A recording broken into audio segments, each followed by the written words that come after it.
Welcome to Choose Views with Richard Chew.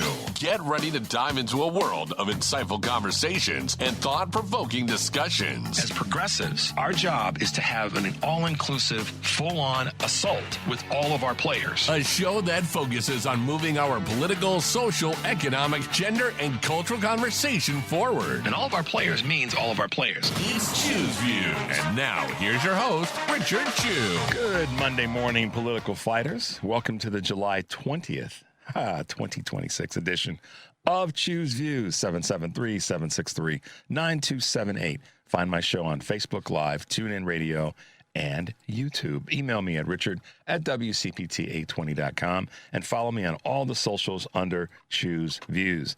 Catch all of our shows by subscribing to our WCPT podcast on Apple Podcasts, Spotify, Amazon Music, and iHeartRadio.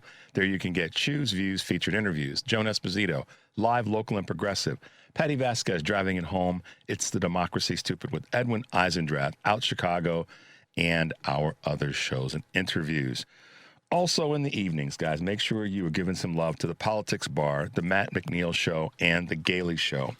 And you can also give some love to the people who you love and care about in this crazy, crazy time over at heartlandsignal.com, because I've been told that there's nice articles and posts over there that you can share with people. So let me give you a couple of quick ones. This is the one that you guys got to check out. After a good inflation report, depending on how you measure good, U.S. Representative Derek Van Orden of Wisconsin, Republican, of course, says, in quote, affordability is a made-up term. The Democrats have invented this term affordability. I just call it living. Okay. Affordability. So let's go back for a little bit in the short Wayback Machine when his boy, Donald, said that that he was going to make groceries affordable again. So I thought Donald was a Republican. He put the word affordable in with the word groceries. And saying nobody's talking about about groceries. I'm talking about groceries. So maybe, Derek, you should pay attention or just, stop fooling yourself, because people can see through your BS and garbage. Many other great clips and quotes that we have at heartlandsignal.com. So make your way over there. Pass them along to your friends and the people that you care about. Like and share. Don't be selfish. Do not be selfish. I'm just saying don't be. On today's show, we'll be talking with Sarah Jones from Politicus USA in a little bit in the 6:30 hour. And Sarah hasn't been with us for a couple weeks because we've been busy. She's been all over the world doing stuff.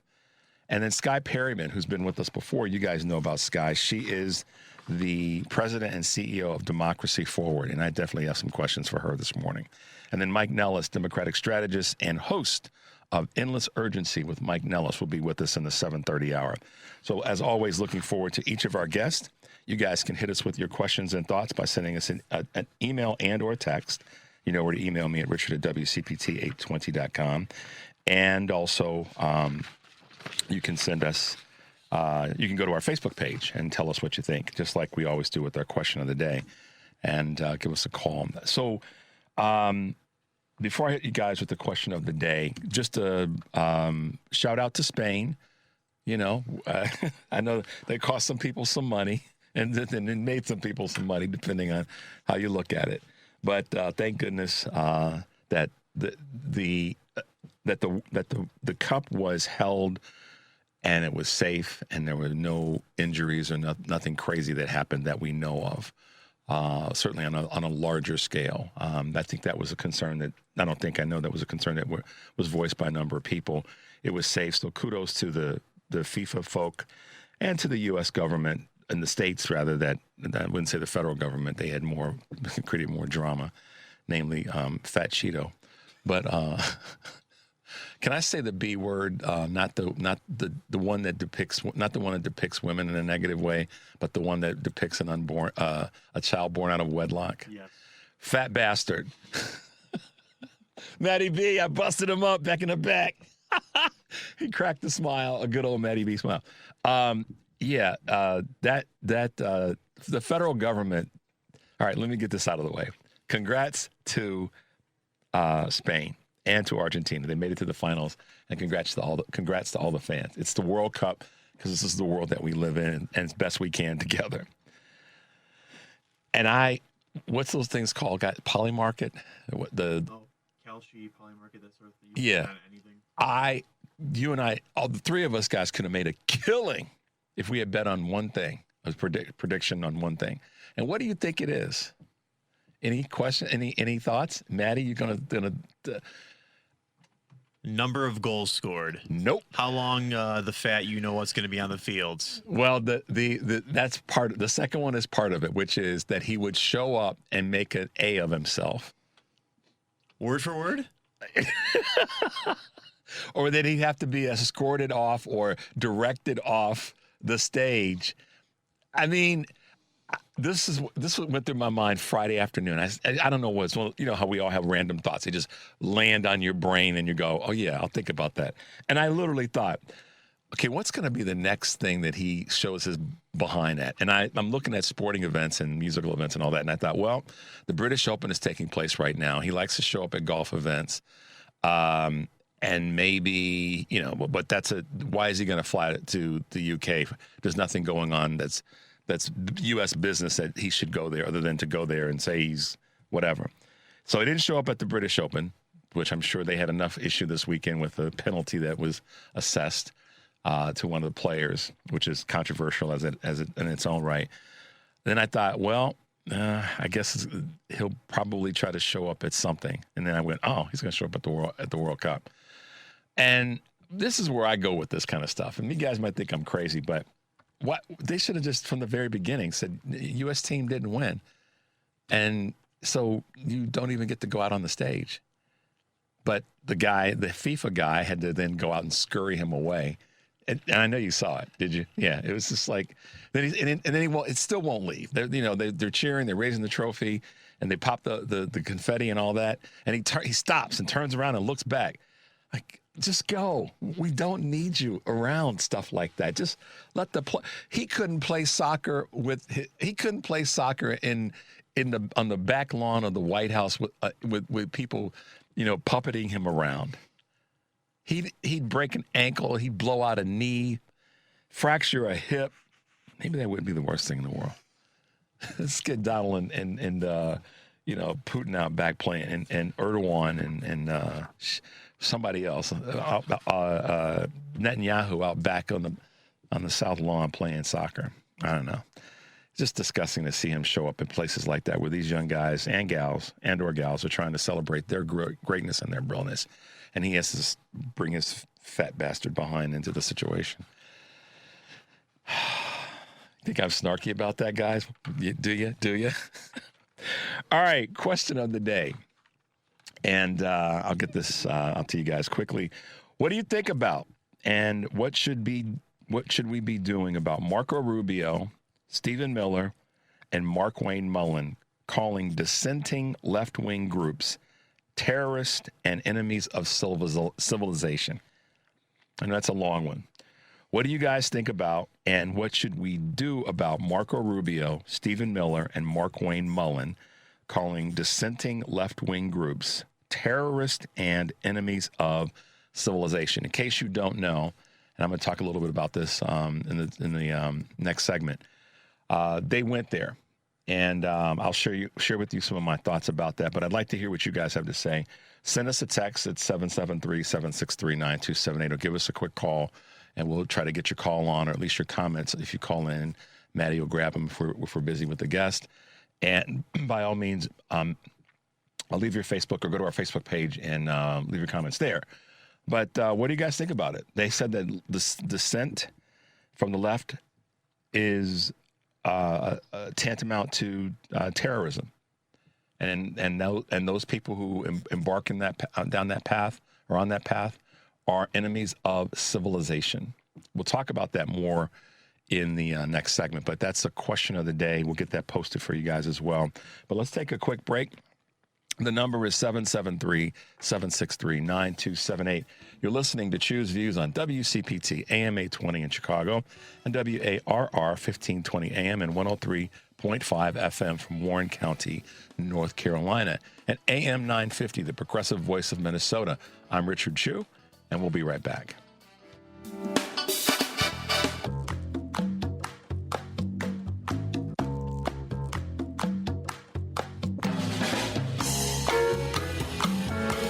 All right, guys, welcome back to Choose Views. If you're just tuning in, good morning. Hope everybody's up and getting going on this July 20th, 2026. Got a couple of quick Choose Views news items for you, and then we'll keep the show moving along. TSMC announces fresh $100 billion investment in U.S. corporations. What does that mean? Taiwan's semiconductor manufacturing company said late last week that they were announcing a $100 billion investment in its U.S. operations on top of the $165 billion it had already committed. The chip giant plans to expand its footprint in Arizona, adding 4 new fabricating factories. The Phoenix site already houses 6 semiconductor labs, 2 advanced chip packaging facilities, and an R&D center. No more needles. The FDA approves Merck's cholesterol pill, Lefendra, the pill that promises to reduce dangerous cholesterol levels in high-risk patients. In clinical trials, the once-daily medication was about as effective as the most powerful injections already on the market. Quote, we see this approval adding another multi-billion-dollar product to Merck's portfolio, according to JP Morgan's Chris Schott. Grocery sales take a hit as stressed shoppers are cutting back. Americans are buying fewer groceries than they did a year ago, according to CNBC, citing a new Bain & Company analysis. Grocery units, the individual products sold, fell 1.8% in June, according to Bain's analysts. Meanwhile, grocery prices have risen about 33% since 2019, forcing more shoppers to rely on credit cards to pay for their food. Rising fuel costs and reduced SNAP benefits are also having an impact. Apple is set to debut an iPad mini with the OLED screen this fall for the first time, and it's expected to debut in October, according to Bloomberg. Refreshed entry-level iPad and iPad Airs will reportedly follow up in early 2027.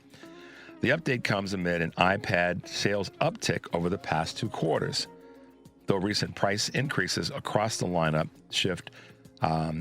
has been shifting, I should say, that momentum. Americans must earn, this is one that was a little interesting, stressful at the same time. Americans must earn $109,000+ annually to afford a home. According to the Home Builder Affordability Reports in June, for the 9th month, it's declined as the income required to qualify for a mortgage reached $109,152. The National Association of Realtors calculus relies on the median price of a single-family house, $446,000. The average interest on a 30-year fixed-rate mortgage, 6.57%.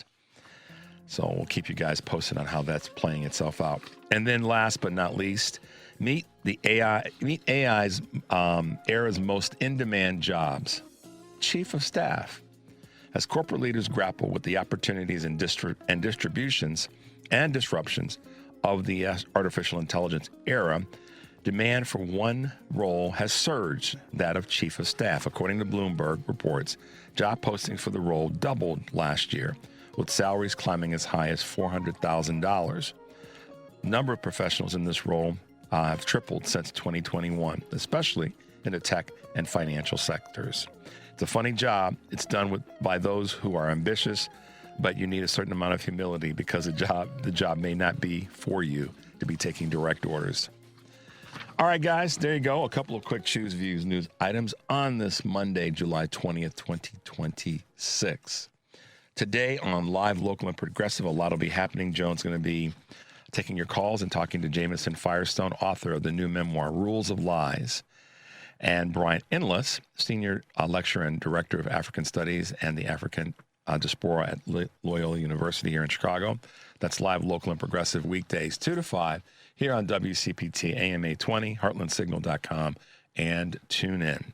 And tonight, driving it home, Patty Vasquez will be joined by Dan Schaefer, Civic Media political editor and founder of the Recombination Area in Wisconsin. Warren Hawk Price and Peter Sorellis of Source Solar will be with Patty, and Indiana House Minority Leader Phil Gianquinto will be with Patty as well. That's weekdays 5 to 7 here on WCPT, the Heartland Signal website. Tune in, YouTube, and Facebook. And we'll tell you a little bit more about who's going to be on Choose Views the rest of this week, but you'll be surprised and impressed, and you'll want to tune in to what's happening. And we'll give you a reminder in case you haven't joined the show about what's going on Patty and Jones show. All right. So I said a little bit ago that I asked a question about what do you think about and what do you think we should be doing about what Marco Rubio, Stephen Miller, Markwayne Mullin said in calling dissenting left groups terrorists and enemies of civilization. That's what they said, guys. And I'll probably talk with Sky Perryman about this and more than likely Mike Nellis as well. But Secretary of State Rubio, Chief of Staff Miller, and Homeland Security Secretary Markwayne Mullin they held press conference briefings and had a public statement to a convened number of representatives from over 65 countries for the ministerial on resurgence of political terrorism. Okay. So here are my thoughts about this. Basically, what their claim is that the left-wing extremists and anarchists are a, quote, mortal threat and enemies of civilization. They announced that the U.S. will soon designate more left-wing groups as terrorist groups and organizations and impose new visa restrictions on them. So what's interesting about this is if you're going to impose new visa restrictions on them, are they saying that these groups are people or organized in a way that are people that are coming to the United States? This is one of those slippery slopes that we've talked about before when we teeter further into authoritarianism and fascism. I said last May, I believe it was, that we weren't heading towards, we were already there. And I believe that in the moment. Then when I said it, I've said it since then, and I certainly am saying it now. We're not headed toward authoritarianism and or fascism. We're there, certainly with authoritarianism. And this is another proof, another item that gives us a whole lot of data that says, yeah, we've been here for a while. Because you don't just roll up one morning and say, hey, guys, at the meeting today, we're going to let everybody know that we think that left-wing groups are terrorist organizations and enemies of civilization. That's something they've been working up to. Okay? So to that end, these claims, they concern me in a lot of ways. Concern is, maybe a word we should stop using. They piss me off. That they would go down a path to say that if you dissent in terms of your feeling about things, if you have a need to push back on something that this government is doing on a federal level or state and local level, then you are a left-wing terrorist and part of an organization that that are enemies of civilization. There's a couple of angles that when I put this together that I thought about. One of them, I'm going to sit tight for a second. But the first one is this. That is, what are you going to do? You're going to start locking people up because they say we don't like the fact that, hell, I don't like the fact that Donald Trump showed his fat bastard self to the world yesterday at the World Cup ceremony. So what, is that something that I'm a dissenting left or enemy of civilization? I'm older than each of the three of those guys. I'm older than Marco. I'm older than Markwayne Mullin. I'm older than Stephen Miller. And I've served my time as a rightful, diligent citizen of this great United States that we live in. So they can all go kick rocks, literally, because the civil rights movement made it so that each of their spouses could live with a certain amount of decency in this country. So again, they can all go kick rocks. Rubio, Miller, and Mullin can, when you stop and think about it, this is one of those moments, it's truly white male privilege. Let's just, people might say this is biased, what I'm about to say. Other than name, Mark Rubio doesn't look like the name that he has. Walking down the street, he's gonna pass. I can say that and get away with it. Anybody has any problem with it, look in the mirror. But these are three white guys that are telling us that us pushing back on issues that we don't agree with, and that if we push back hard as citizens, this is the part that really does concern me. As citizens, they're building this. We want to label anybody that doesn't sound like us, look like us, agree with us in the way in which we want, the moment that we want them to, and exactly the way that we want them to. Then we're gonna levy sanctions on you. And oh, by the way, if you happen to be someone that's an immigrant to the country or someone we might restrict your visas because we think that you're affiliated with these folks. So when we connect the dots to things like Pulte and the DNI role, and Clayton and the DNI role, and that whole piece and information that comes through our the Director of National Intelligence's office and the gathering of voting information, it's all about trying to find out who people are and where people are, who they follow, who they listen to. This is why Brendan Carr with the FCC is working so hard to let these deals go through. Because Larry Ellison and his son, they want to collect data through subscriptions to their media outlets. Did you guys think about that one? I know you did. But that's what's also part of this game. They want to collect data on people. They want to mine information. This goes back to what Doge was doing. People were asked back in February of 2025, why? Because of this. They want to be able to put themselves in a position to have information on what people are doing, track where people are, what they're saying and how they're saying it and who they're saying it to. So please, y'all, pay attention. Please, please, please pay attention at this moment, because that is the direction that they're trying to go. Not trying, they're there. They want to be able to know what people are saying, how they're saying it, when they're saying it, and who they're saying it to, so that it gives them the ability to then say that you are a left-wing terrorist or you are an enemy of civilization. Whether you're coming to the United States, here on a visa visiting, or in school, or whatever the case may be, or you're a natural-born citizen. That's where they are. So please pay attention, follow the dots, see that they are connected. This is not random. They just came out of the blue on the way to the meeting that they came up with this. This has been part of the plan. Project 2025. Remember that. We're going to take a quick break, guys. The number is 773-763-9278.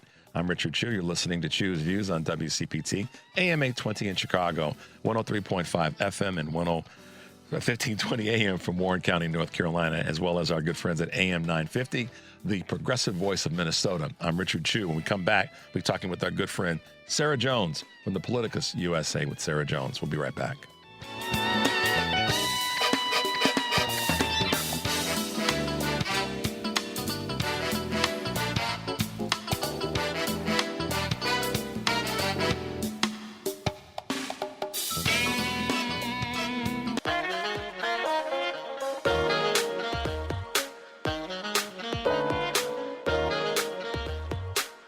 All right, guys, welcome back to Chew's Views. If you're just tuning in, I'm Richard Chew. Welcome to the show, and thanks for being with us on this Monday morning. Mondays are lots of fun because we have such great folks that decide to carve out a little bit of their day to spend some time with us. And you, as our audience, get to benefit from it. This morning, we have back with us, it's been a little bit, but our good friend Sarah Jones from Politicus USA. Good morning, Sarah. Welcome back to the show. How you doing? Well, thank you so much for having me. I'm so glad to be here. I am in a perpetual state of disbelief. That's how I'm doing. You made me snort. Welcome to the United States of America. Oh, Lord have mercy. We both got smiles on our faces, so that's a good thing as we work our way through this. Yeah. It's like I don't know if you've ever canoed or been in a raft or been in a kayak, and you're just trying to navigate over there too close to the edge. You don't want to get too close to the edge. Stay away from the rapids. You want to find the best path possible, and inevitably you get buttressed by, the waves of things. But then you navigate and you get back on track, and that's kind of what this feels like sometimes to me. Is that we're just, you, me, and millions of other folks across the globe are paddling through this craziness and this garbage right now. It's so much, but I continue to be, the thing that keeps me going is all of these people who keep showing how brave they are. They keep showing up to protest. They keep showing up to, ask questions of these folks, and they're just not sitting down and taking it the way, the way this administration wants them to. Yeah. And that keeps me, it's wow. And you see it happening around the globe because we're sort of in era of democratic backsliding all around the globe, and yet you see people standing up over and over again, and it's very heartening. It's like, oh, okay, they're all doing that over there. They did it in Hungary. You know, we can do this here. I love that. That's a you got to hashtag that one, Sarah. Democratic backsliding or democracy backsliding, Yeah. because that is what seems to be.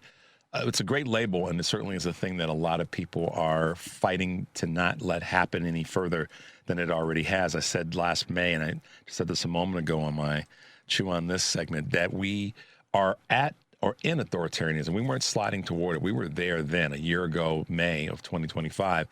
But what's happening, like you did this great article about New York City marched against ISIS' reign of terror.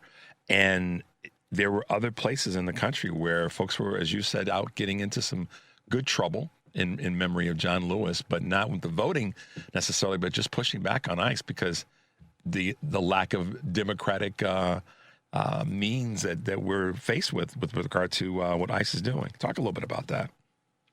Well, and that was the Good Trouble protest happened on Saturday. Now, I think that I would imagine, and I know you guys were impacted by the wildfire smoke in Chicago. Yeah. We certainly have been here. We've had events, outdoor events canceled here in Pennsylvania, and I know in New York. So I imagine that they might have been impacted by that because Friday and Saturday were pretty bad air days outside there in many areas. However, and in Michigan, Minnesota, but you seeing these people, and when you just put this together, and I would like to say, like, these ICE protests and what Donald Trump is trying to do with the elections are tied together because he wants to put military people at polling places to intimidate everyone.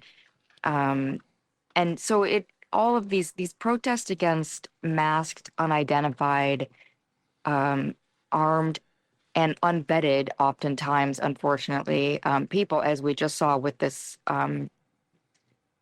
David Brulette, who shot and killed someone, a 25-year-old in Maine. Right. He had this history of mental health issues and it looks in a long history of domestic violence, which I've been writing about for over 10 years, this connection to when you see domestic violence in somebody and how that, it translates to this kind of behavior. You can't give somebody like that authority and a gun because they are going to do exactly what they do at home, which is when they have power over, they will abuse it. And so it is just to watch people come out and say, even in this bad air, even when Donald Trump is prosecuting people, he is now they are now, he has classified. His administration has said, I should say, let me qualify this. They claim to have made this classification. I'm not sure that they actually have the authority to do this, and they did it without Congress. So they've decided that what people think now on the left could be a crime. Yeah. And they will try, you're right. And so they're going to try to prosecute people. That's what that was part of my question of the day. And going back to this thing with Rubio, Miller, and Mullins saying basically that people on the left, they said they try to categorize as far left and they ease themselves back toward left. But anyhow, as I look at it, is any dissenting voice. I went really broad. I said they're saying any dissenting voice to what they say is the rule of law, and then trying to weave into this unitary executive theory that anything the president does is right. Anybody that questions it and anybody that's associated with the president that gets questioned, we have the right now to classify and categorize you as an enemy of the state, a left terrorist, or enemies of civilization. That's a broad reach. And someone just sent me a text saying that Schumer and Jeffrey should go on the House floor right now and denounce that fully, and I agree. And I think that every AG in the country that's a Democratic, all of them, but we can, let's count on the left AGs to all step up and say, no, this is not where we are. But we'll see what happens. But you're right, sir. I just wanted to kind of baton that with you. They're criminalizing it. Yeah, they're trying to criminal. And then one of the things they mentioned is like, oh, if you're doing a boycott, that also could be criminal activity. So I was, if they would let me ask questions, like I was allowed, I was invited to ask questions in the Biden administration, but suddenly now, not so much. But the question that I would have for them is, um, so do you believe that corporations are entitled to have Americans spend money on their products? And if so, what kind of what kind of government is that? Because that isn't capitalism, right? So, and they're going on and on about communism. So I would just like them to tell us what kind of government forces people to spend their money on products they don't want. There you go. So that's a weird thing. It's so they say all this stuff. They're the hypocrisy that is just oozing out of every orifice of the Republican Party. And then I would say, let's get into a little bit because you just brought up the AGs. I see too much weakness, frankly, coming from the opposition party. Yeah. And I see a lot of division and infighting happening on the Democratic side right now. And I see people trying to classify. I see a lot of pundits are saying like it's left wing or it's, the progressives versus the centrists. And to me, that's not how I see this. I see the American people are fed up.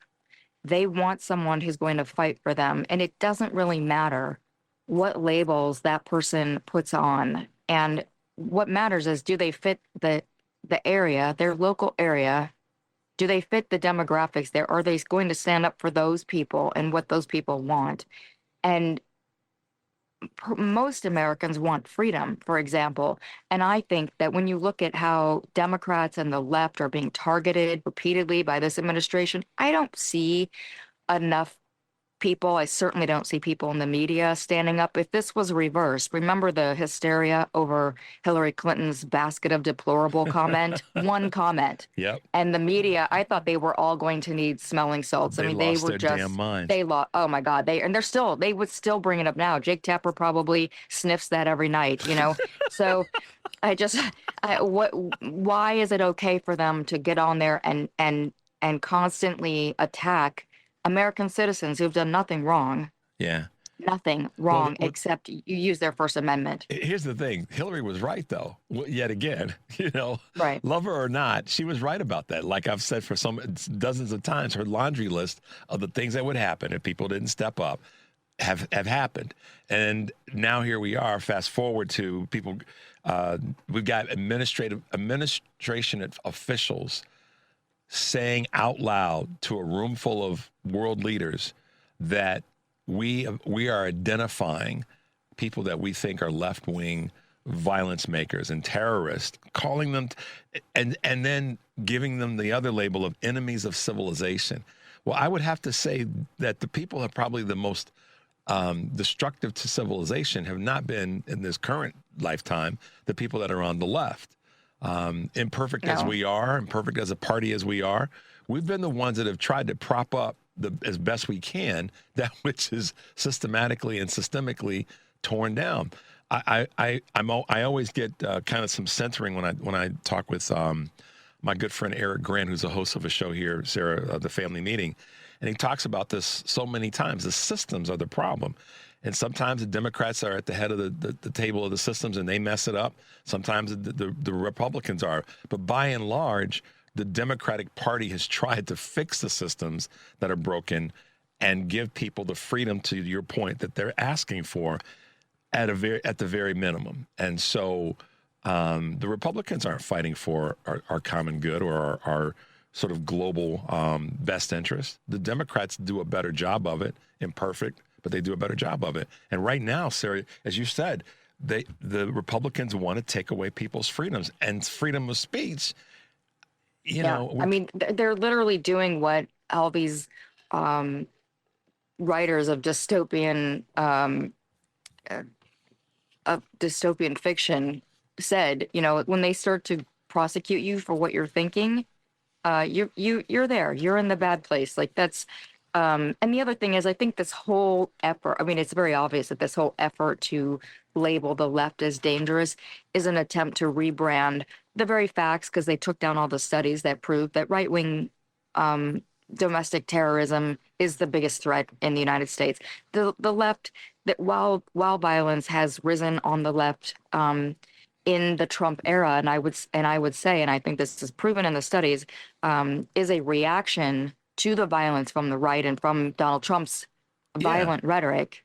Not to justify it, but it's just that when you put that in the mix, people respond, and that's what happens. So, but we know that the right wing is right wing terrorism has been a problem in this country for decades now, and is the biggest threat to American safety. They are, because Donald Trump incited so much of that violence. Their big effort is to rebrand this as something that's actually the left, and that's so his dwindling supporters. And I would say that the number of people. We finally get, we keep having these stories. Oh, another Trump person who doesn't support him, blah, blah. It gets exhausting. It's like, oh, sure. But when are we going to see that impact what's actually happening? And then I think the day of his speech, a new approval rating came out among voters with a high school education or less. His approval has fallen to an all-time low. So the people that he counted on are leaving him. And the rate in which they're leaving him doesn't matter. The fact that he believes that they're sticking with him forever is the thing. Sarah, let's take a little bit of a break. When we come back, let's talk a little bit about that in terms of the speech and what was aired, what wasn't aired, and let's talk about something that's happening there right in your state of Pennsylvania. 773-763-9278 is the number. You're listening to Choose Views on WCPT, AM 820 in Chicago. And now AM 950, the progressive voice of Minnesota, and our good friends at 1520 AM and 103.5 FM from Warren County, North Carolina. I'm Richard Chu, talking with Sarah Jones. We'll be right back.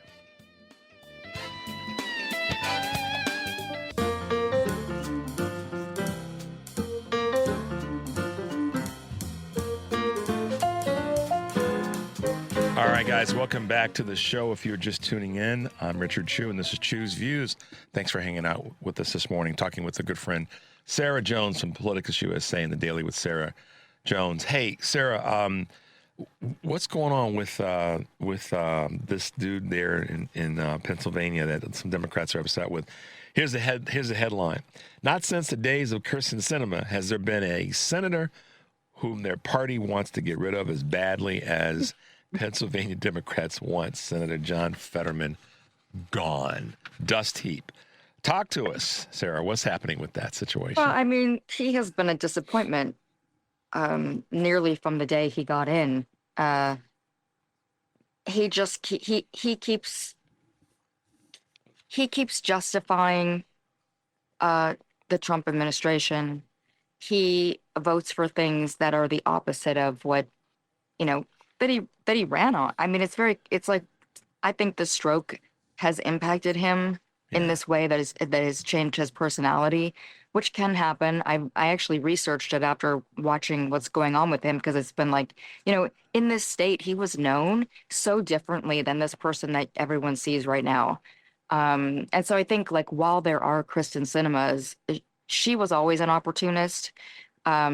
He took this rundown city as mayor and changed it for the good, and was doing things for everyday people. And that is who people thought they were getting. And now we have this sort of Trump-aligned, not all the time, but too often, Trump-aligned person who's so pro-Israel that, it's like, that's not what people want here now. And there's no responsiveness on him, coming from him. His office doesn't even, people go there to protest, and they just don't care. And so that is, meaning his office doesn't care? Is that what you're saying? Yeah, his office here, like in Pennsylvania, when people go and they'll protest, or you're supposed to be able to go there and talk to, hey, you guys, you're supposed to be able to actually talk to these people who say who you pay to represent you. Right, the staffers and such. But you're right. But you oftentimes nowadays you can't do that. They don't make time for you, or they find ways to blow you off. So, I mean, that's kind of been part of this era of Democratic backsliding. Again, it's like having these people so far out of touch. And I think that is actually the larger issue that is impacting everyone. And it is kind of drawing people on the left and the right together. And I will say, as you know, I live in this Trump district, and I was out driving the other day, and I see so many What? no data center signs on Trump voter properties. Really? And yes, and I actually saw a survey that backs that up. So it's happening. Like when I see stuff is happening on the ground, and I know there's polling that suggests this is also true. That's too, we can't say for sure yet, but it's like, yeah, that's two points. Too that, right? evidentiary. Not. Yeah, those. Yes, They're beyond. two separate.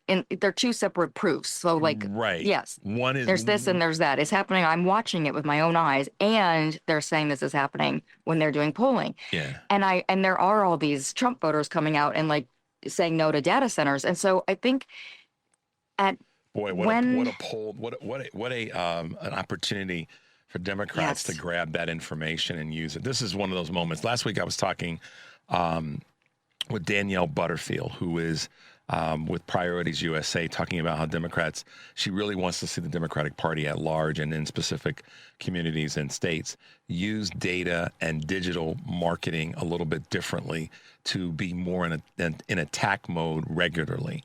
That I'm giving the edited version of the conversation, but what I thought about when you said this is one of those moments where, take that data and use it flip it on its head and go after, show all voters that not everything that we're hearing from corporate media about Trump and he's still got it is real when you've got that kind of data and you've got that on the ground, which you're so great at finding, Sarah, information.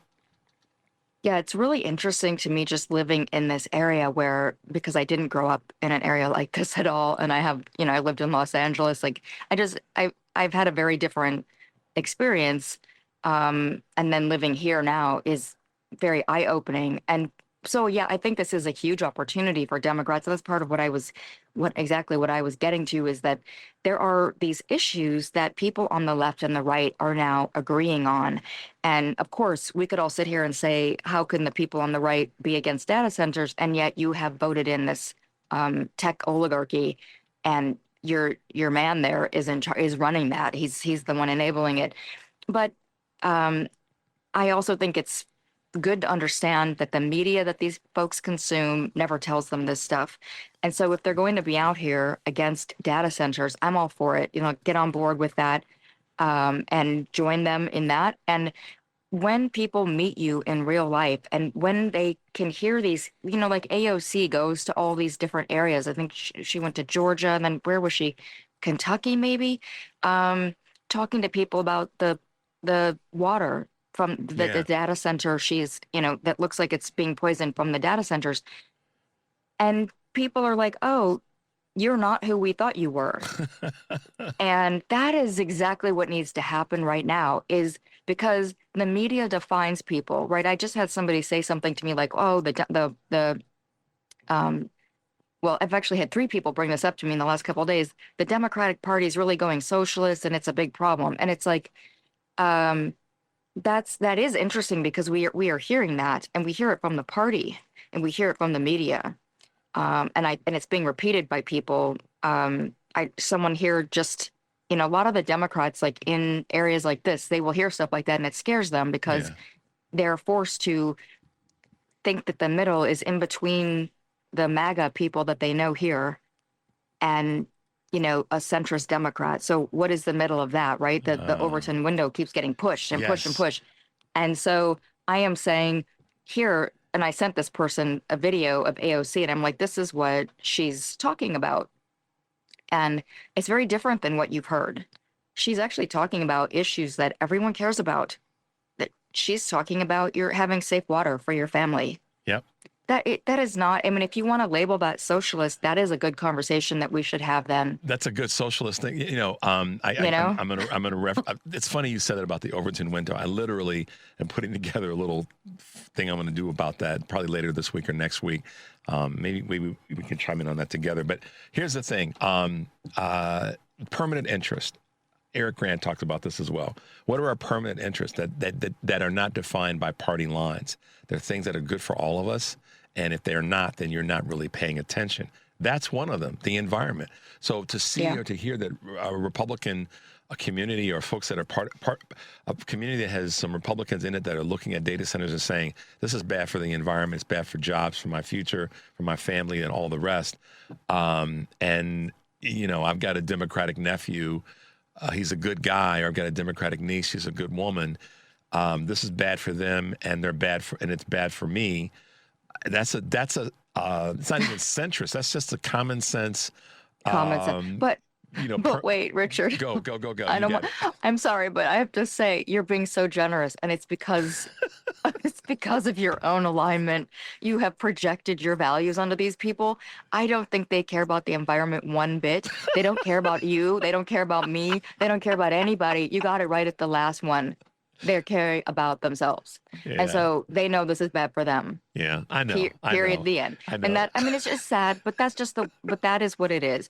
We're going to have to teach people empathy from the beginning. We're going to have to undo all of this because they have been brainwashed, so indoctrinated, so Yeah, so I didn't mean to cut you off, but I just had to say, like, it's not, because I always think, oh, happy days. We're all together. We're all happy. No, it's not like that. I know that's what I want it to be. That's how I want us to see it. But me too. What actually keeps me ruddered correctly is the fact that I know it's not.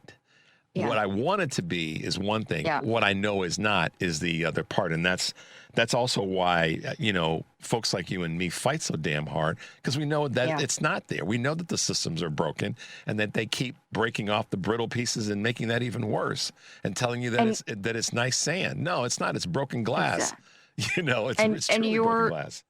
That's your moral compass. And that's what's so important, because we have to have people with voices who have their moral compass set in the right direction. If we let these people dictate where we're going, we're all going to end up, you know, selfish, alone, in a decaying country that is a hellscape. And separated. That's part of the goal. I can't separate us from talking about what we talk about, because it's always great to have you on with us, Sarah. I hope everything else is going well. It's always good to hear your voice. Listeners always say this to me. You know, they want more of Sarah. I know you've been busy as hell the last couple of weeks, but it's good to have you back on. And your articles have just been absolutely fantastic. Guys, I've said this before, but you got to check out The Daily with Sarah Jones.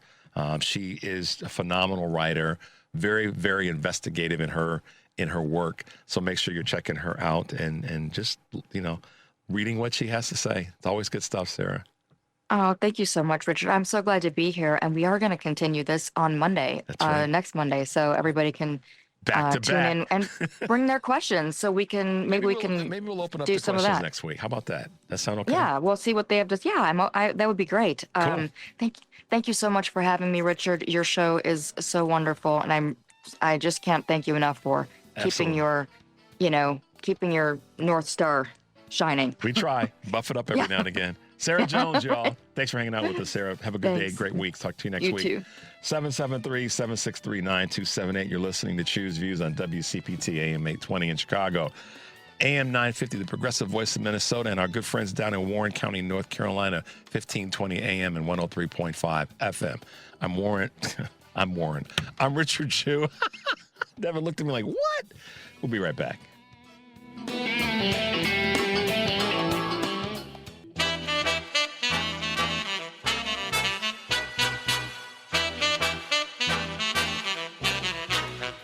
From the headlines to the heart of the city, Richard Chu breaks it all down. You're back on Choose Views.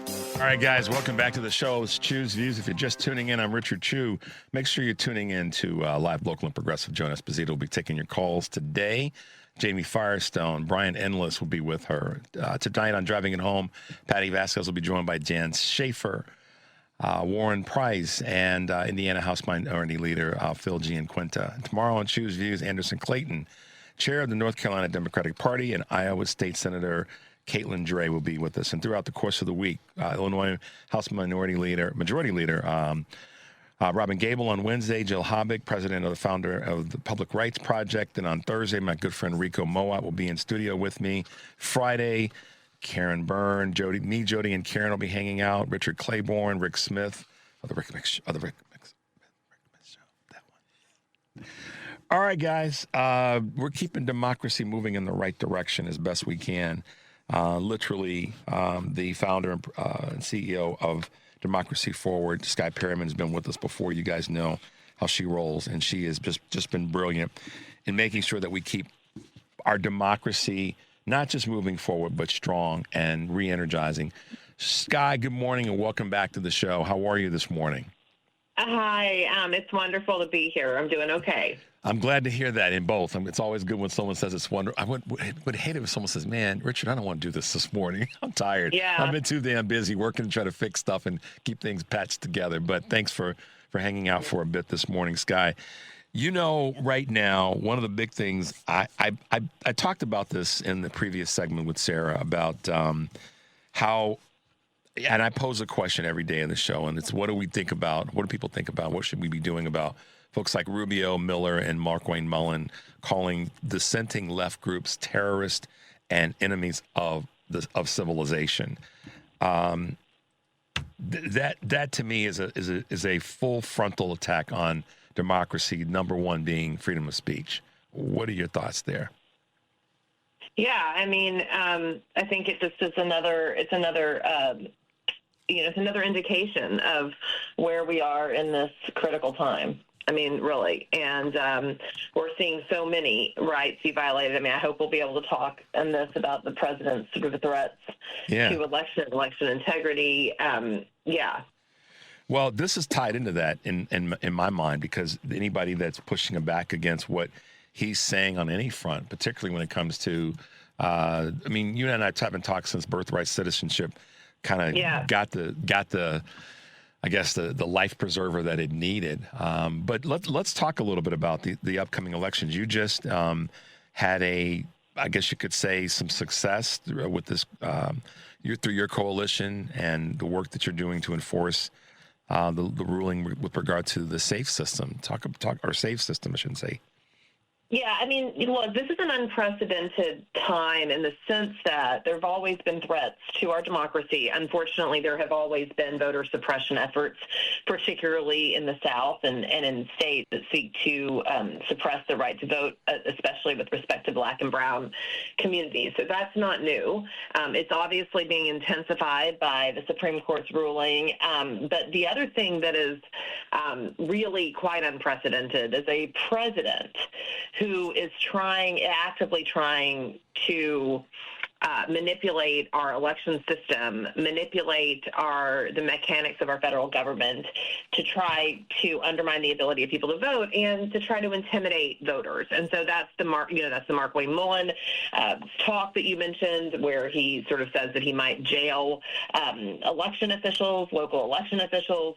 It is the president's continued misinformation or disinformation campaign from the White House, and that also includes the way in which the administration is dealing with the American people's data across the federal government. So we've been on this task for a long time. As you know, we sued DOJ in the early days of the administration because of its access to Social Security Administration data, and in that case have uncovered that DOJ did not only have access to SSA data, but also a DOJ team member signed a voter data agreement with one of these third-party groups that has been active in trying to overturn election results. So that's like literally happening. The government has admitted to that in federal court in one case. And then we also brought a case along with the Fair Election Center and our partners at CREW, and then, of course, the Democracy Forward team, challenging this modified SAVE database at the Department of Homeland Security that seeks to improperly aggregate data across a range of agencies, but also that we understand the president and the administration would intend to use to try to remove voters from the rolls. That litigation has been successful. We secured a full-throated final court order in the federal district court, blocking it. And the administration is actually continuing to try to skirt it, not complying with it, claiming that there's other litigation that has existed In Florida, that means that it doesn't have to comply with the order. So there will be a hearing actually in that case later today. But the main thing for people to understand is all of these kind of antics that the administration's engaged in, the federal courts aren't having it. I mean, they're blocking all of DOJ's attempts to get voter data from the states. I think the DOJ is like 0 for 16 in those cases. Yep. They're blocking the use of the modified SAVE system. We have discovery in this other case about what was going on with the Doge and the people's privacy. So that's one thing we want folks to be able to pull up and see is that the administration is trying to make this hard on American voters, but we are making this very hard on the administration, and we are going to have free and fair elections in this country. You know, Sky, the thing that I come back to is the big why. I mean, well, it's two things, why and then authority. So when I think about Markwayne Mullin, what remotely gives him any authority whatsoever as a federal official to tamper in or have any sort of requirement or think that he has standing when it comes to elections in a given state?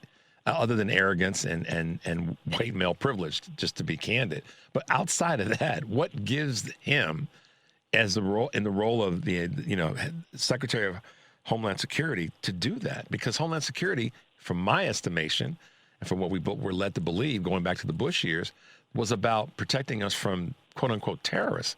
So are they trying, or terrorism? So are they trying to say in the words, and this is why I said that there's a dotted line between what they said, Mark and Stephen said, to tie this to information on voters, to tie it to elections, and to try to say that outside sources, and this goes back to the speech from last week, are affecting our elections. Am I making the too complicated in my thinking here? No, I mean, I don't think you're making it too complicated, and there's no authority. And that's one thing we just want everyone to understand is that the president doesn't have the authority that he's claiming. Elections in our country under the Constitution are state and local. Congress has some authority, some minimal authority, but some authority, but there is no authority for the president or executive agencies to engage in this way. And that's why the Department of Homeland Security has been losing in so many of the cases where we've been challenging their actions. Now, one of the things that we have done is also seek to challenge the fact that the Trump administration has been withholding information about the election system, the FBI, the DOJ, and the ODNI, where the president tries to sort of rely on generalized statements that he makes, suggesting there's some type of election fraud. There is not. They've never been able to prove it. Even the statements he relies on, if you go look at the documents, don't say what he says they say. But they also have been hiding a range of documents from those agencies that we believe the American people are entitled to see. And so we filed a lawsuit just hours after the president's speech last week where he put those agencies at issue to be able to obtain that data. So that leads back to a question or thought that I had. One of the things that Markwayne Mullin said, in part, that there were some 400,000 people that voted illegally and may be illegal in their status as an American citizen in the last election.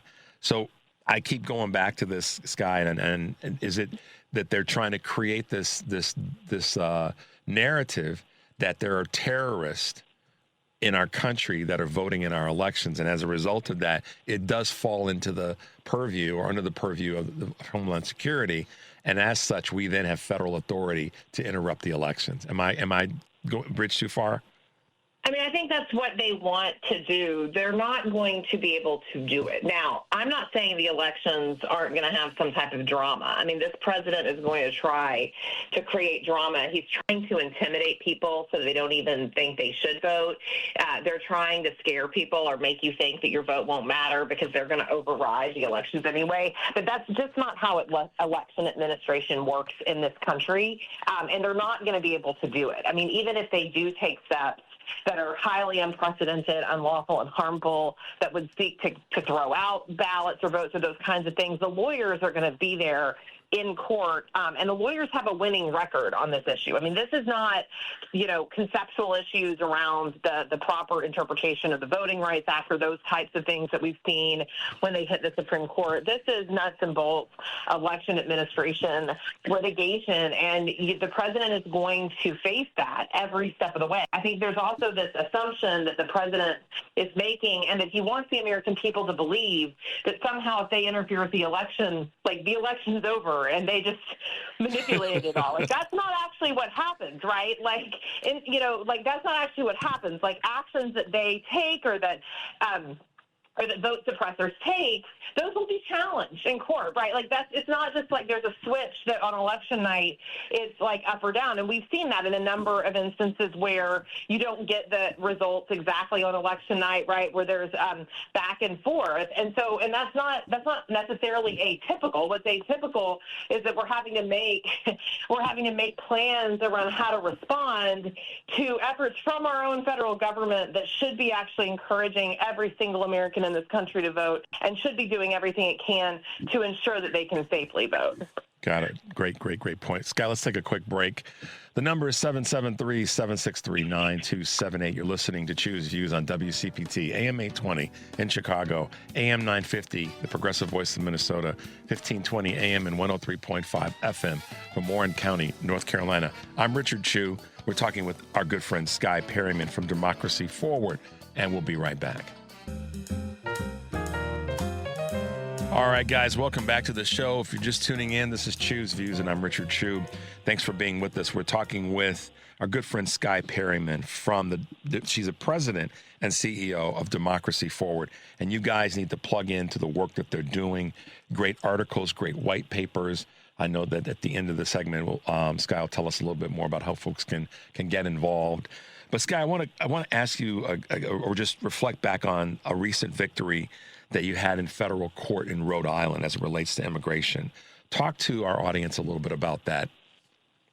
Well, this is really an exceptional situation, and I think it's really important that everyone understand what's going on, because we challenge the way the federal government and the Department of Homeland Security and other agencies were operating with respect to people in our immigration system in this country that were doing everything right. So these are people that are keeping every court date. They're working through our system. They are people who need asylum, right? Who are in the United States because of persecution, violence, other types of, frankly, like humanitarian crises in their home countries, or reasons that they need to be here. And I just also want to point out that this country made a commitment at the end of World War II to never turn its back on people who were seeking to escape persecution. I mean, that was a foundational commitment after the horrors of World War II, and frankly, after the horrors of what happened when good countries and good people sort of sat on the sidelines, right?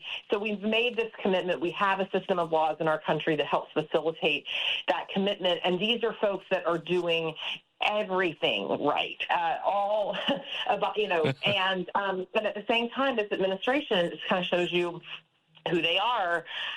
They put in policies in place that would that basically would have, had they not been blocked, led to some immediate removals of they shut down proceedings that were going on pursuant to our laws in order to create lawful pathways.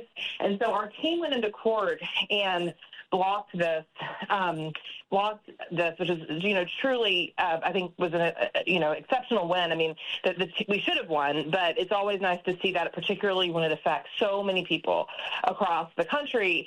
And then the government did what it always does, which is it sort of acted like this court order was a suggestion. And so we went back into court recently, and we're able to force the government to comply with the court order, which they're now doing. We suggest that you listen to what we just said in this court order. It's just I've never seen it in my years of practicing law, right? So yeah. Sky, it's not like you and the family, or we as a family, or all of us driving down the roadway, and we've got directions. The GPS says X, and we pull over at a gas station or whatever, we pull over to get some advice or direction or some help. It's not like the person says, we suggest you go down this way, and we suggest you make a left-hand turn when you get to that stop sign that's tilted a little bit, and that'll take you where you're going. That's a suggestion. You could decide to go the long way. These are legal findings. These are rulings that say, no, if you go down that path, you're going to run into trouble. And they have full disregard for it. And it's fascinating to me in so many ways, because I ask myself this question, and maybe you do as well. I don't want to put words in your mouth, but are they just that brazen, or are they, because I'm linking this to something, or are they afraid of what the dude in the White House is going to do if they don't push back, or if they don't take it as a suggestion rather than what's been a finding? Yeah, I mean, look, I think you're seeing the courts push back on this, and you're starting to see lawyers too. I mean, courts are really quick now to call the administration in where they believe that there's, that a court order hasn't been followed as it should be. But, you saw in Florida, right, the judge in the case of the Trump Organization filed this fraudulent case. That judge has not only, issued a very strong order about the improper conduct, but she's referred some of the lawyers to bar proceedings and has asked that those disciplinary proceedings also be forwarded to the bars in which Todd Blanche and Woodward, who's the number 3 at DOJ, are part of. So, when people ask me, they say, Sky, look, we love that you guys win these orders, but, are they really following? And I mean, the answer is we force them to follow them. What is unprecedented is that we have to, after a court rules, we still have to assume that the government is, that the government now doesn't get good faith assumption anymore, right? We have to assume and really go and trust and verify that they're complying with the order. And if they're not, we have to go into court. But when we're going into court, we are able to force compliance. So it's double duty, it's extra work. But that's one thing we want everybody tuning in to understand is part of the reason I think that the Department of Justice has created the specter of we may not follow the orders, or that President Trump may say things from these press conferences, is he actually wants to discourage, right? He wants to discourage lawyers from filing cases, people from filing cases. He wants you to think that there is nothing that you can do in this moment and that it doesn't matter, in the same way we're seeing that with voting, because these things are actually effective. He wouldn't be threatening judges and lawyers if the legal work wasn't effective. He wouldn't be engaging in all these antics around the election if people's votes weren't important and effective. And I think that's what we just have to keep in mind in this, crazy media environment. I have to ask you this question. I know we got a couple minutes before we wrap up, Sky, but and I don't know how much you paid attention to, but as one of the top voices and legal minds in the country, I'm sure you probably had your observations on the hearings last week with Todd Blanche and with Jay Clayton, both of which have longstanding legal careers, have been at some of the highest levels of state authority, and yet they went into congressional Senate hearings, confirmation hearings, and couldn't do the thing that they know legally should be done, and that's to answer the question in the most honest of ways, rather than quote unquote tap dancing. I thought Ginger Rogers and Fred Astaire had reappeared last week. Talk to us a little about what you saw. I'm so glad you brought this up, because one is the fact that Jay Clayton won't say who won the 2020 election. This shows you how the president really expects that people are going to deny what is true.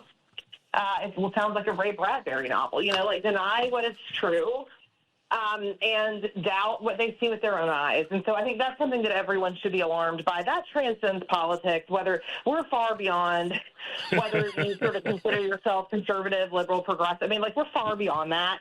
It sort of transcends politics, and we've got to all come together and oppose that kind of thing. And then, of course, with Todd Blanche, we are in the middle of the slush fund litigation where we've blocked the slush fund, but he continues to assert that the fund doesn't exist, but will not swear under oath to that in court, right? Which is why the judge in our case moved so swiftly to block this, siphoning of taxpayers' dollars for special interests. But I think that's just remarkable. That he couldn't answer that question. That you could say something before Congress that you're not going to swear to before a federal court. It's absolutely remarkable. And what kind of blew me away, I was like, that he did not realize that there are other people, not other people, that is being watched and recorded. And maybe that's the reason that he was bending himself in the pretzel so much, is because he knows it's being recorded, he knows it's in the congressional record, and that it'll come back and bite him in the behind. And, you know, it's not a far leap to say that he recognizes that he's probably going to be in front of these people again on the other side of this conversation.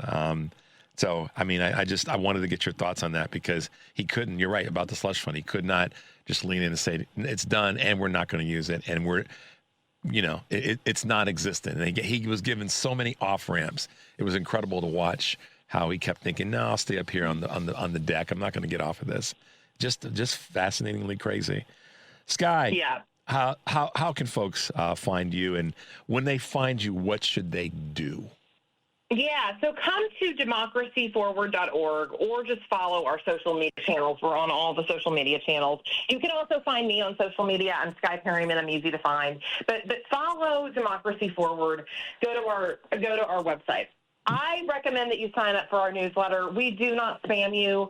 We don't ask you to rush $5 every time something happens in the country. We want to keep you informed about what's going on these real-time fights. And so the newsletter is a great way to do that, and we send you periodic updates. Our social channels are also a great way to do that. When you go to the Democracy Forward website, there is a tab that you can click that says Get Involved.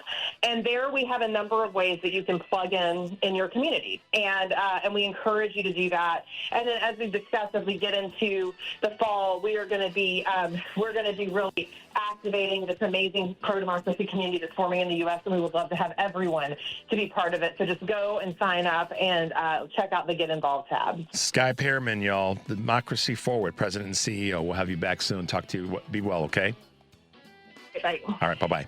773-763-9278 is the number. You're listening to Choose Views on WCPT, AM 820 in Chicago, 103.5 FM and 103.5 FM and 1520 AM on WARR in Warren County, North Carolina, and AM 950, the progressive voice of Minnesota. We'll be right back.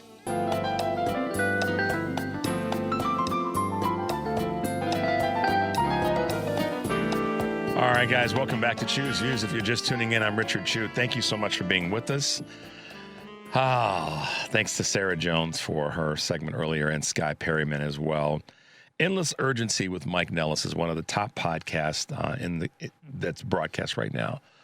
Some of the guests that Mike has on his podcasts are just phenomenal folks that have a voice, and they're making it clear to stay plugged in and challenging what Sky actually said is the push against democracy.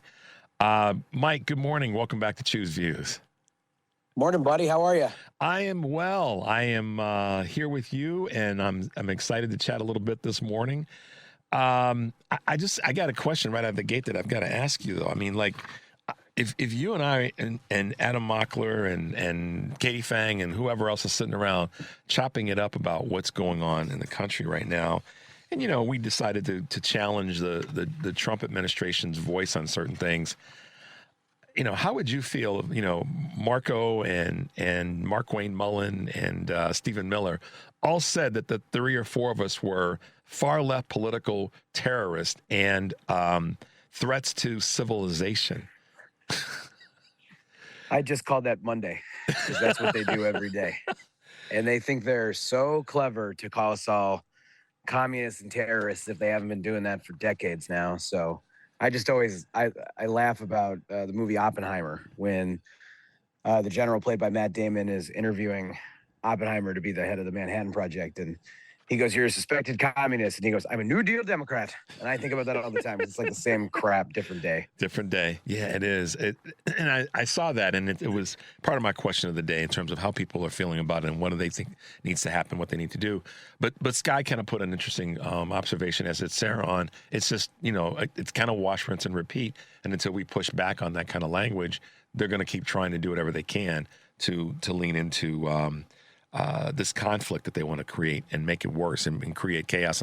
I was actually saying to my wife over the weekend, Donald Trump he's a chaos agent. He truly he lives off of that. It's not even living off the some of the other things that he's been labeled, in my opinion. It's just, how can I create a spectacle? How can I create a chaos moment? And I'll give you an example that I'm sure you saw. Shout out to Spain, but get your fat bastard behind off the stage. We don't need you there. But it was all about creating another form of chaos and another form of, look at me, look at me, look at me. And, did you throw anything at the television when you saw that, or did you just laugh and roll on it? No, because unfortunately, I'm one of those Americans who don't care about the World Cup, so I didn't see it. I did watch him get mercilessly booed, which is the way that he should be. He should find people booing him in every room that he goes into. No, but I mean, look, he is desperate for some kind of a legacy that he will never have because he has no accomplishments as president. Yeah. His accomplishments are like corrupting the Republican Party and stealing billions of dollars from the American people. Virtually nothing that he has created in his 2 terms in the White House will be something that we remember fondly. And the truth is, like, the one thing that he actually did pretty well was Operation Warp Speed, and he can't even talk about it because he convinced his people not to take the vaccine. So, which is nutso to me. And maybe eventually they'll try to rewrite history, but he is a weak, tiny, vain man. He's not a good human being. This is not news. I think even a lot of his people who support him because he's not a good guy, and they think he's not a good guy for their interests, which we have to resist as Democrats of finding our own version of that, of somebody who will say the right thing, but is themselves a scumbag. I think that's a little bit how we got into the Graham Plattner situation a few weeks ago. Yeah. And which was a great cautionary tale. I'd rather it happen in the main Senate race than in a presidential primary in a couple of years. But I just think he's irrelevant, and because he's irrelevant, he's going to keep trying to push himself into these cultural moments. The Knicks are going to do well. He's going to suddenly show up and make it about him. Same with the World Cup. These things are going to keep happening, and we should talk about it, but only in the context of this guy just being a sad, miserable loser. Yeah, that's exactly right. So you mentioned Plattner, and I wanted to just circle back to something that has become a topic of the moment with regard. Yeah, but if we say his name a third time, he appears on the show like Beetlejuice. Yeah, but I got something for that. Okay. I do. Troy Jackson seems to be the one that's ascending in Maine. What are your observations there? Talk to us. So I love Troy Jackson, and I've known Troy for a very long time. I worked on his first house race a million years ago. And I've been saying this for a long time because I've always been a Plattner skeptic because I don't trust these guys that come out of nowhere and say the right thing. I just don't. They always feel manufactured to me. I want to have some kind of record of either you being an activist or you being in a legislature or something or that I Mike, can point to. Here's the other thing too. Let me throw this in. Sorry. Or that you got some stuff going on. You made a dumb move. We stepped in it and we admitted to it. We stepped out of it. We cleaned it up and we said, my bad. I take responsibility for it. I messed up. But I still know what the right direction is to go. I'm okay with that guy or that gal. Sorry. Me too. No, me too. Because like I can't use the phrase that I normally do, but I'm the family screw up in my own family, and have had to turn my life around 8 different ways. And I never did anything even remotely similar to Graham Plattner, and I have no tattoos, so don't worry. But it's I can always appreciate and admire the family screw up make good story. It's why I love Richie and the Bear. It's just like one of my favorite characters from the last couple of years. So I just with Troy though. Troy's he would be the realest United States Senator that we ever have. He's a logger. He's a regular dude. He's not some bought-off paid politician. It's a bit of a fluke that he's even here because he lost the gubernatorial primary. Now, he's very well liked. I think the knock on him for some people will be, well, he lost the gubernatorial primary. And he lost it by a couple points, but he did very well.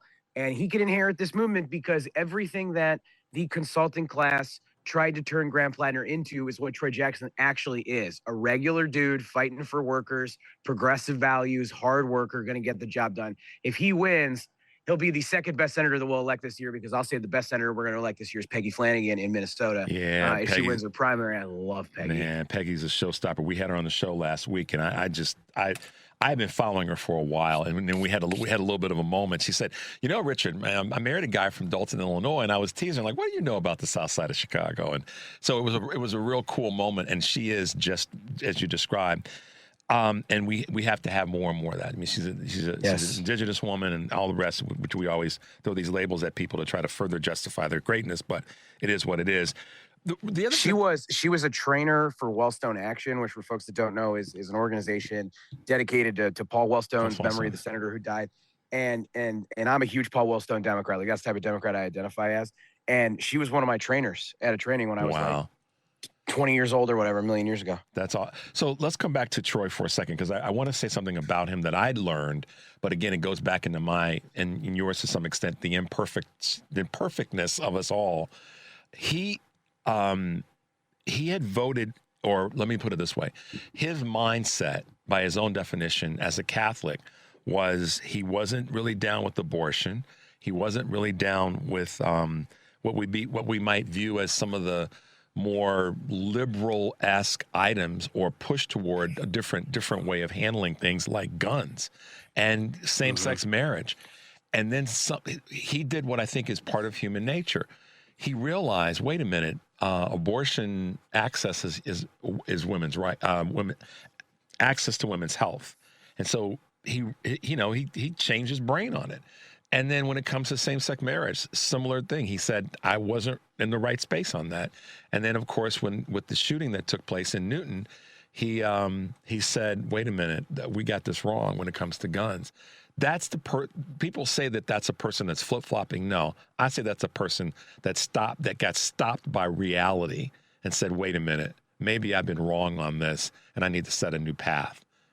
Yeah. What are your thoughts there? I mean, for any elected official or politician, you want to create the space for them to be able to change their minds and grow and evolve. Because I just think that the flip-flop argument, which is really just a remnant of 2004 from the Kerry presidential campaign. Right. I think all Democrats have PTSD from that. Even me, I was probably only 14 when it happened. But, it's not great. But you're allowed to evolve. And for Troy, it's like, is it a good faith evolution of your policy positions? Like, I am also a Catholic.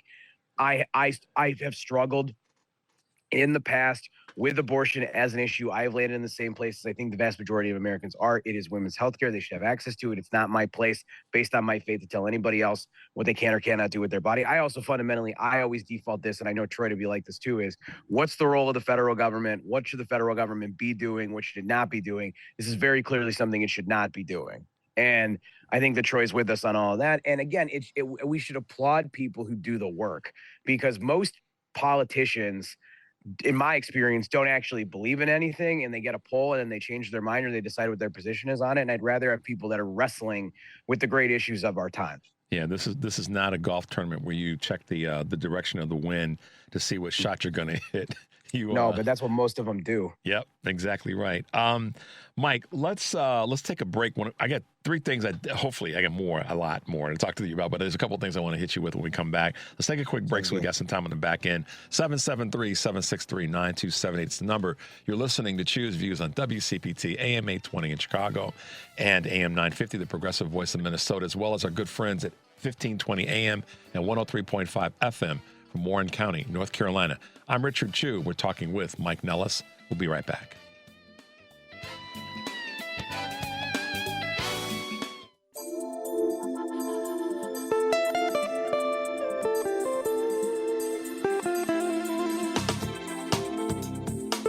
All right, guys, welcome back to Choose Views. If you are just tuning in, I'm Richard Chu, and we're talking with the host of Endless Urgency, Mike Nellis, and so many other things. Mike, okay, so a couple of quick things.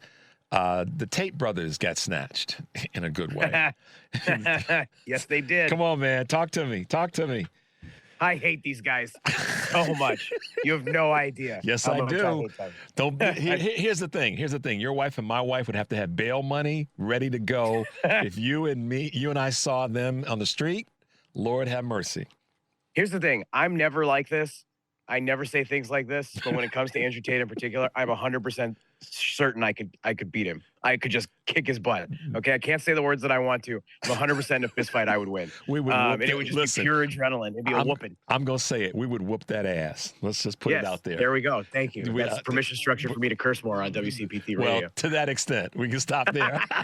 Somebody's got their finger over the button right now. Hey man, I had to get permission earlier to refer to Donald Trump as fat bastard. So for showing up at the ceremony, but. No, man. I'll spare everyone it, but I have a great fat bastard impersonation from the Austin Powers movies. It's one of my party tricks. We'll save it for a different day. Listen, man, when I saw that, I was like, thank God. And then my brain went down the path of, okay, so is the UK going to be the ones that kind of finally get us the scrub we need to fully attach this horrible nightmare of child abuse, young girl abuse, as the flow through to Trump and all the rest when it comes to the Epstein files. I don't know. I'm wishful thinking. I doubt it. Like, here's what for folks that don't know, Andrew Tate and his brother Tristan are monsters. They're human traffickers. They're abusers of women. They're child pornography peddlers, and they publicly appear as influencers. So you will see them maybe occasionally on your feed talking about what it means to be a man and blaming everything on women and immigrants and crap like that. And they're very close to Barron Trump, and they're very close to Don Jr. Barron Trump is apparently taking dating advice from Andrew Tate, which is probably why he's never kissed a girl before, and at least one that he hasn't paid for. And it's all weird and gross. And in Romania, they should be rotting away in a prison cell right now for crimes against women. Apparently in the UK, they should be as well, if not probably every country on the planet. And right now they've been arrested, but the Trump administration has an international incident on their hands because they have to decide whether or not to extradite him to the UK. And given the connections that he has, both in terms of the Trump family, which he has bragged about and is well documented, and people inside the Trump administration who've been working to keep him out of prison, like Paul Ingrassia. And if you remember, Ingrassia was the guy who was appointed to a Senate confirmable position. Yep. Text messages came out that basically confirmed he was a Nazi. They withdrew his nomination, but still gave him a job in the White House. And nobody seems to care about that, which, like, I feel like I'm the only one who keeps talking about it. It drives me crazy. Well, I knew. And go ahead. I'm sorry. Go ahead. No, it's okay. These people are going to fight to stop him for him and Tristan from being extradited to the UK. That's what I'm worried about. And like, the UK's government's going to lose their minds if they don't extradite him. Yeah, and that's why I wanted to chat about it, because I'd seen some of the things you'd posted, and I also just know the history of how you feel about him. I'm in the same camp. You and I row in the same. We're rowing the same canoe on that one. They need to go down, and a little bit of male bravado for the right reasons. But trust me, if Mike and I saw them on the streets of Chicago, something might happen. So I hate people who abuse women. I hate men who abuse women. I absolutely cannot stand them. I hate the term toxic masculinity to describe these guys, because nothing that they do is masculine. Nothing. They are weak. They are gross. They're awful. It's the same with, and I'm happy to call out people on my side, but like Max Miller in the Republican Party, who beat his ex-wife, Emily Moreno, is wrong. Corey Mills, the rest of them, they're all bad people. I want them all gone. Yep. Put them in an island. We should do it what the British did with Australia. We'll find an island. They could just, set them out there off to sea, put them on a raft. Yeah, I know, with some holes in it. Maybe a little bit more humane than that, because I am a lefty. Yeah, but maybe not. I don't know. I was not corrected, but laughed at in a good way by Sarah earlier. She said, "Richard, you're being too kind." But no, that's the dark side. I keep it buried in the trunk of my car. All right, so let's talk a little bit about something else that I know that you've been paying attention to. Governor Beshear in Kentucky. Yes. I mean, this is what I want. I'm going to ask you the question and state at the same time. Just drop the hammer. Just, talk to us, Mike. I mean, yeah, I love Governor Beshear, by the way, and I think for the most part he's doing this right, because the law that they have passed, it's so ridiculous. Like Mitch McConnell's probably dead. Mitch McConnell could FaceTime me right now, and I don't think I believe he was alive, given the way that they've handled this. And they make you a conspiracy theorist, which, by the way, that's what they want. They want you to detach yourself from reality, which is why they act weird about this stuff. It's on purpose. And it's also because they're weirdos and they just can't be normal about anything, including the death of a very consequential senator. But Governor Beshear, they changed the rules on him midway through the game, which is what the GOP always does. So the state legislature has passed a law to basically take away his ability to appoint the replacement. And he's out there saying, I'm going to challenge this law. And if Mitch McConnell dies, I'm going to appoint a Democrat to take this seat, because the voters of Kentucky voted and made me governor and gave me the ability to make this decision, which I think is the right way to think about it. And like, who knows, the state Supreme Court does give him the authority to appoint a replacement here. Does the law override that? I don't know. Let a judge decide. So What I want is the Republican, and Mitch McConnell's the perfect example of this. Mitch McConnell will, break any law, any rule, any norm. Test the limits, block. And we won't do that. So like, Governor Beshear should do that, and he should feel pressure from the grassroots base to do it. And I'm glad that he is. I'm also glad that he went on MS Now a couple days ago and said he'd heard from multiple people that Mitch McConnell's dead. Because, like, just tell us what you're hearing. Because if they're going to lie to us, I need to hear what you know so that the rest of us can be prepared for what's coming. And be able to make and really be able to get in this corner in the event that something goes in the direction that he had anticipated. In the back of my mind, I wondered, I said, okay, is it that he's going to run for president? He doesn't want to step in the doo-doo right now and get this wrong. But that's not for the people. That's for him. I get it. I mean, you know how we both know how they make some calculations that are political first and voters second. Governor Beshear has typically not been that dude. But in this case, what a power move it would be and I say that in all due respect, but it would be a power move to say, I'm going to test the limits of what we can do here, and let's see what they bring my way. And then use that, frankly, if it is a political decision about running, to say, I made the right decision for the state of Kentucky. I don't know. Maybe I'm crazy. And I don't think you're crazy at all. And honestly, how many times have Republicans done something like this and been rewarded for it by the voters? So, like, why we keep trying to play by a set of rules that don't exist anymore, and they keep winning because they break those rules. And I always remember, we'll talk about McConnell, is, you know, Merrick Garland, as frustrated as I was when he was AG, should have been on the Supreme Court because Obama appointed him to the Supreme Court and McConnell blocked him in the last year of Obama's term after Scalia died.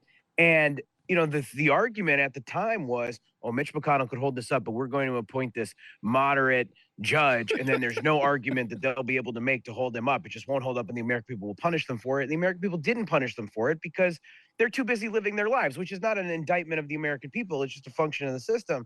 And what we should have done was we should have appointed somebody who would have actually excited people. We should have played the rule that the game the way that they do, because they'll appoint the youngest, meanest, angriest conservative and rally up their base and make sure the base is prepared to vote. And we'll try to pander to like 100,000 moderate voters in swing states who are not paying attention to who's on the Supreme Court. No offense to them, because they're busy. Yep. And so I would like to play. I don't think we have to go like full, you know, crazy vein. I don't want to become a party of grievance like the Republican Party, but there are lessons in this Trump era that I need our party to understand if they would like to accomplish anything to improve people's lives. Well, and to the word grievance and all the rest, there are people in our party right now that are carrying grief, walking around with PTSD from from that which has happened in the last 10 years. There are people that are just sitting back going, I mean, you know, just when is this going to end? And the end or the fix may not be that Democrats are going to come in and be perfect. I do believe we should come up and knock over a bunch of tables in the process, but that's you and me. But I'll do you one better on that, Richard. There are people right now who are dead because of this administration. And I think we should talk about that, and we should be clear about it, because as much as the Democratic Party makes me want to pull my hair out some days, when we lose elections, people die. And if you don't believe me, ask Alex Preddy or Renee Good. Ask the man that they killed in Maine last week. Ask the multiple U.S. soldiers who died this weekend in an illegal war in Iran that has no purpose or value to the American people. There's just so many different ways you can take that. That's a legitimate grievance that we should be trying to right in the future, which requires accountability and action and justice when we win. How about the people that have died because they had to make the unfortunate decision of, I can't get my medication this week because I got to feed my child so they can get to the summer school program, or pay their rent, or I got to have a place to stay. If I'm going to suffer from my diabetic condition, I got to still have a place to stay to suffer. I mean, that sucks. How about the people who die when it's too hot or too cold and the electrical grid goes down in Texas? Because Texas Republicans won't do anything to fix it. And then they want to lecture the state of Illinois about our problems. Go fix your own house. Yep. Don't get it started. Mike and I are about to rev up again. Hear the engines roaring. Mike, speaking of, they hate to see us coming. Listen, they do. I got a team of folks that you and I can both reflect on this in the most positive ways. We know there's a higher power, whoever he or she may be, because and I've said this before, when cats like you and me and Eric Grant and a few others really get riled up about the craziness of this, we never are in the same room, because that would be a cost. Too much energy. Too much energy. Let me ask you this, brother. I want to get your thoughts on two races, but one I'm going to start with first, and that is because of the death of Lindsey Graham. Obviously, his sister's been appointed. Talk about a failing forward moment, but do you think? What are your thoughts about Dr. Annie Andrews being able to win this seat down in South Carolina? Yeah, well, failing forward is a political tradition Yeah. So I wish her nothing but the Nepotism, best. failing forward, blah blah blah. But keep going. Sorry. Do you think I mean, that it's, Dr. Annie Andrews? Do you think that Dr. Annie Andrews, who's running as a Democratic candidate, can win this race in South Carolina? Well, I like Annie a lot, and I think she's really smart. I think the race is tough. I think her best bet to win was probably against Lindsey Graham. Probably going to be harder against anybody else in the state. Obviously, it seems like Graham's sister, is it Darlene? Is her first name? Darlene. Yeah. She's going to run for reelection at the urging of Donald Trump. I think it's tough, but it's not impossible, to be honest with you. So I mean, I think it's worth investing in. But I would say that there are states that are way more likely to flip. Obviously, North Carolina's gone for the Republicans at this point. Roy Cooper's just run away with that thing. I don't think the media has caught up to the fact that the switch from Graham Planter to Troy Jackson now means that we are probably heavily favored in Maine in this environment. Mhm. And then Iowa, Alaska, Ohio, Texas. There's a couple others. Nebraska's out there. I feel like we could win that one. It's an independent candidate running against Pete Ricketts. So I would put it on like the third, maybe fourth tier of what's possible. As no knock on Annie Andrews, just the conservative lane of South Carolina. Yeah. And frankly, the function of it too, because South Carolina is a lot happier with its Republican leadership than say Iowa is. Iowa is literally, there's no other state in more free fall decline economically or health wise. And people in that state are very angry, and they're right to do so. The cancer rates in Iowa are insane. I know. And that's I think there's a crazy. legit revolution happening there. Ohio too. Ohio is maybe we'll fall short. I don't know, but like I think we might win the governor and the Senate races in both states, which would be a wild turn of events. It would that's a yeah. I'll just keep it with your wording. That's a wild turn of events because if we win those two in those two states in this environment, I mean, tomorrow I'll have State Senator Caitlin Dray on. Who won, as you know, last late summer. We had them on the show here. We've had folks that have won state elections. They're kind of setting the world on fire. I don't mean that in a negative way in Iowa. And Miss Acton in Ohio is, I think she's going to beat Vivek Ramaswamy. I mean, at least I hope so. And maybe I do too. She might be one of the luckiest political candidates on the planet. But Vivek is a terrible candidate, just absolutely terrible, horrific candidate. But you gotta love his hair, man. Come on, you and I got to get that. I love a good head of hair. I respect a good head of hair. That's why in 2012, when I was working so hard to beat Mitt Romney, I was always like, dang, I love that guy's head of hair. I know, that's what I want my hair to look like in my 50s and 60s.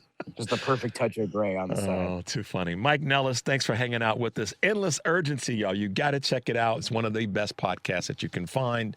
Mike is a great interview and obviously well informed on what's happening.